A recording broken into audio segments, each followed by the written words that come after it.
नमो नारायण मित्रों, यदि आपका जन्म भी केतु के नक्षत्र में हुआ है या कहें कि आपका जन्म नक्षत्र अश्विनी, मघा या मूल है, तो आपकी बातों को इस संसार के बहुत सारे लोग नहीं समझ पाते, क्योंकि आप केतु के नक्षत्र में पैदा हुआ जातक नेटिव जो होता है वो उसका झुकाव आध्यात्मिकता की तरफ रहता है। आप हमेशा जीवन में बेचैन रहते हैं अपने जीवन के मेन पर्पस को ढूंढने के लिए, और कई बार पूरा जीवन उसी में ही गुजर जाता है और आपको जीवन का मेन पर्पस नहीं मिलता। तो ऐसे में आप एक सरल सा उपाय कीजिए। उससे उपाय से पहले, समझने से पहले आप केतु को समझिए।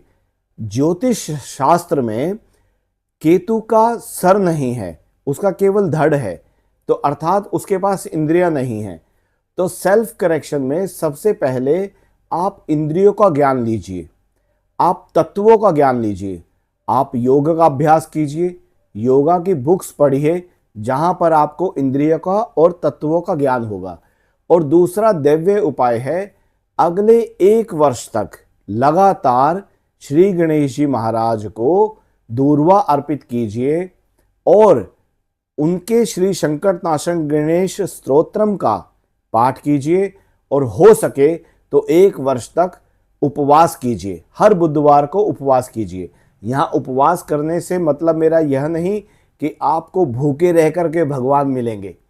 भूखे रह करके आप अपनी इंद्रियों पर नियंत्रण करेंगे और अपने शरीर की शुद्धि करेंगे। योग में जितनी मन की शुद्धि को महत्व दिया जाता है, उतना ही शरीर की शुद्धि को भी दिया जाता है। जब आप इस शुद्धिकरण की तरफ जाएंगे, इंद्रियों को और तत्वों का ज्ञान प्राप्त करोगे, तब केतु आपकी सहायता करेगा और आपके जीवन के मेन पर्पस को प्राप्त करने में, उसको समझने में आपकी सहायता करेगा। ओम नमः शिवाय।